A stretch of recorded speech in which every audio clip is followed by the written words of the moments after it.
c'est un peu de jouer sur les émotions, de montrer en fait aux gens que voilà, les animaux sont dans des abattoirs et qui souffrent, pendant que eux ils passent les fêtes en famille, de montrer aussi l'envers du décor, qu'est-ce qui se passe dans les abattoirs, montrer que c'est pas tout rose, même en Suisse. On utilise les animaux comme des ressources et on aimerait faire comprendre qu'on n'a pas besoin de chair animale pour être en très bonne santé. On peut très bien s'en passer, festoyer correctement. Donc il est vraiment temps de prendre conscience de nos actes et de changer pour les animaux.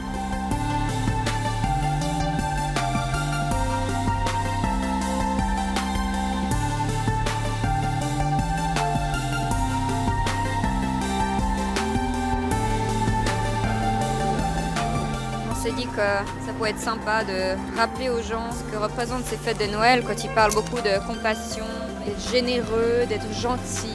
Tout ce qui est produits laitiers et autres, ça détruit toutes les familles, les vaches qui sont séparées de leur bébé à la naissance, etc. Donc c'est pour leur rappeler que si c'est vraiment les valeurs qu'ils chérissent pendant les fêtes, qu'il faudrait qu'ils le fassent à 100%.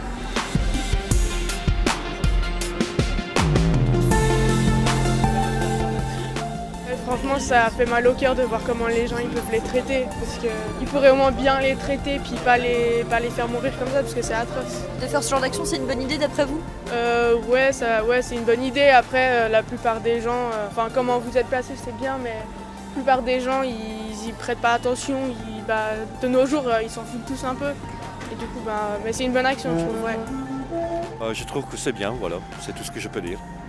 Même pour les fêtes, vous faites attention à ce que vous consommez? Non, pas spécialement. Pourquoi? Parce que les fêtes, c'est la fête. Ça pourrait pas être la fête aussi pour les animaux? Là, j'ai plus de difficultés à répondre. Je ne suis pas très sensible à ça. J'en pense que du bien parce que je suis pour la défense des animaux. Je suis sur beaucoup de sites et je trouve qu'il y a beaucoup trop de maltraitance. Donc je trouve ça formidable qu'il y a des gens comme vous qui s'investissent. Vous pensez que ce genre d'action peut sensibiliser avant les fêtes la population? J'espère, parce que faut arrêter foie gras et compagnie. Non, ça suffit. On peut manger autrement si on a envie.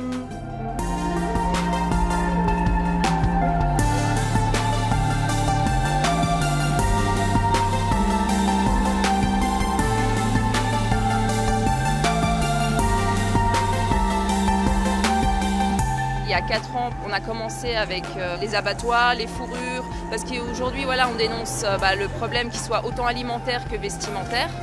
L'été, on part plus sur des actions anti-cirque, par exemple. L'hiver, plus sur des actions anti-fourrure.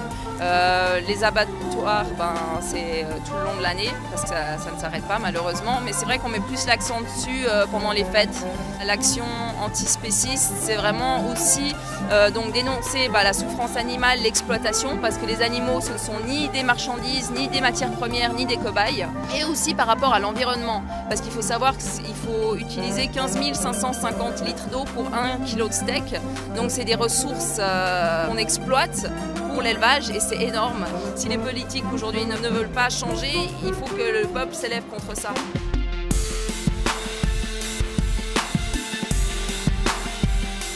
J'ai bon espoir parce qu'on est dans une ère de conscience et j'ai bon espoir par rapport aux réseaux sociaux. Beaucoup de choses changent et j'ai l'impression que justement ce sont les jeunes qui s'éveillent. Quand je parle à des mamans ou des papas, ils me disent souvent que c'est leurs enfants qui leur a fait prendre conscience.